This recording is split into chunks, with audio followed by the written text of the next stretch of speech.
வணக்க மக்களே, welcome to the venture show. இன்னைக்கு ஷோல நம்ம பார்க்க போறது பாய் கில்ஸ் வேர்ல்ட் அப்படின்ற ஒரு இங்கிலீஷ் மூவியோட ரிவ்யூ. இந்த படம் பாத்தீங்கன்னா லயன்ஸ் கேட் பிளே ஓடிடி ஆப்ல அவைலபிளா இருக்கு, தமிழ் டப்பிங்லயுமே அவைலபிளா இருக்கு. இந்த படம் ரத்தம் தெறிக்க தெறிக்க ஒரு ரிவெஞ்ச் டிராமா அப்படின்ற மாதிரி தான் கொண்டு போயிருப்பாங்க. கிட்டத்தட்ட இந்த கதை வந்து ஒரு வீடியோ கேம் பார்த்த மாதிரியான ஒரு ஃபீல் அப்படின்றது தான் இருக்கும்.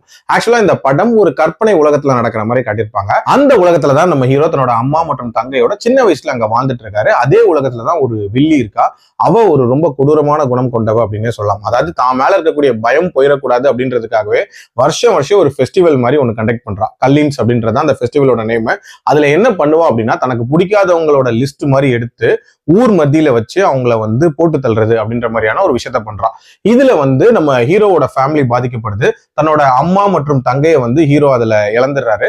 அண்ட் அவரை சின்ன வயசுலயே வந்து ஷமன் அப்படின்ற ஒரு நபர் வந்து காட்டுக்கு கூட்டிட்டு போய் ட்ரெயின் பண்றாரு. ஹீரோக்கும் காது கேட்காம போயிடுது. பட் இருந்தாலும் பயங்கர ஷார்ப்பா வந்து ட்ரெயின் ஆகுறாரு அப்படின்னே சொல்லலாம்.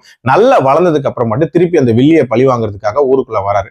இதுக்கப்புறம் என்ன மாதிரியான சம்பவங்கள் நடக்குது, அந்த பழி வாங்குற படலம் எப்படி போகுது, என்னென்ன மாதிரியான ட்விஸ்ட் அண்ட் டர்ன்ஸ் அதுக்கப்புறம் வைக்கிறாங்க, அண்ட் டுவர்ட்ஸ் த எண்ட் பழி வாங்கினாரா இல்லையா அப்படின்றத அந்த படத்தோட கதை. எனக்கு இந்த படத்துல பிடிச்ச விஷயமே கண்டிப்பா இந்த படத்தோட ட்விஸ்ட் தாங்க. அதாவது இந்த ட்விஸ்ட்டை நீங்க வந்து ரீசெண்டா வந்த ஒரு சவுத் இந்தியன் மூவில நீங்க பார்த்திருக்கலாம். பட் இருந்தாலும் இந்த ட்விஸ்ட்டை வந்து இவங்க பிளேஸ் பண்ண விதம் அண்ட் அது ரிலேட்டடான சீக்வன்சஸ் வந்து ரொம்ப சூப்பரா இருந்துச்சு அப்படின்னே சொல்லலாம். உண்மையிலேயே ஒரு சர்ப்ரைஸ் மொமெண்டா இருந்துச்சு. அதே மாதிரி அந்த ட்விஸ்ட்டுக்கு அப்புறமாட்டு இந்த கதையோட போக்குலாம் பெருசா மாறாம ஒரு மாதிரி நேச்சுரலா கொண்டு போனது அப்படின்றதுமே எனக்கு ஒரு மாதிரி நல்லாவே ஒர்க் அவுட் ஆச்சு அப்படின்னே சொல்லுவேன். ஆல்சோ இந்த படத்துல அந்த ட்ரைனிங் சீக்வன்சஸ் எடுத்த விதம் அப்படின்றதெல்லாம் சான்ஸே இல்லாம இருக்கும் அப்படின்னே சொல்லலாம். நான் முன்னாடியே சொன்ன மாதிரி இந்த படம் ஒரு வீடியோ கேம் பார்த்த மாதிரியான ஒரு ஃபீல் தான் கொடுக்கும். ஸோ பயங்கர ஃபாஸ்ட் ஃபார்வர்டா போகும். அதுல இந்த ஸ்டன் சீக்வன்சஸ் அப்படின்றதெல்லாம் ரொம்ப ஆப்டா ஃபிட்டினா இருந்துச்சு அப்படின்னே சொல்லலாம். அதுலயும் ரத்தம் தெறிக்க நிறைய காட்சிகள் அப்படின்றது அமைச்சிருப்பாங்க.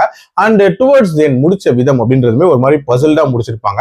சீக்வலுக்கான லீட் அப்படின்றதும் ப்ராப்பரா கொடுத்து முடிச்சிருப்பாங்க அப்படின்னே சொல்லுவேன். அண்ட் டியூரேஷன் வைஸ்மே பாத்தீங்கன்னா 2 மணி நேரத்துக்குள்ள ரொம்ப கிறிஸ்பா முடியக்கூடிய ஒரு படம் தான். பட் இந்த படத்தோட ஒரு முக்கியமான பிரச்சனையா நான் பாக்குறது அந்த ஃபாஸ்ட் ஃபார்வர்ட் மோட்ல இந்த கதை நகருது இல்ல, அதுல நிறைய விஷயங்களை சொல்ல மறந்துட்டாங்களோ அப்படின்ற மாதிரியான ஒரு ஃபீல் இருந்துச்சு. உதாரணத்துக்கு நம்ம வில்லி ரிலேட்டடான டீடைலிங் அப்படின்றதெல்லாம் இன்னும் கொஞ்சம் பெட்டரா இருந்திருக்கலாம். அதெல்லாம் ஜஸ்ட் லைக் தட் கடந்து போன மாதிரி இருந்துச்சு. அதே மாதிரி எமோஷன்ஸ் அப்படின்றதுமே பெரிய லெவல்ல வந்து உட்காரல அப்படின்னே சொல்லுவேன். ஒரு விஷயத்தை நம்ம ஃபீல் பண்றதுக்குள்ளேயே அடுத்தடுத்துன்னு போன மாதிரியான ஒரு ஃபீல் தான் இருந்துச்சு. பட் ஸ்டில் இந்த படம் வந்து ஒரு எங்கேஜிங்கான வாட்சா தான் இருந்துச்சு அப்படின்னு சொல்லுவேன். கண்டிப்பா ட்ரை பண்ணி பாருங்க. என்னோட ரேட்டிங் இந்த படத்துக்கு 3.2 out of 5. அடல்ட் கண்டென்ட்டை பொறுத்த வரைக்கும் ரத்தம் தெறிக்க இருக்கும். அதுக்கு ஏற்ற மாதிரி பிளான் பண்ணிக்கோங்க. மீண்டும் அடுத்த விமர்சனத்தில் சந்திக்கிறேன். நன்றி.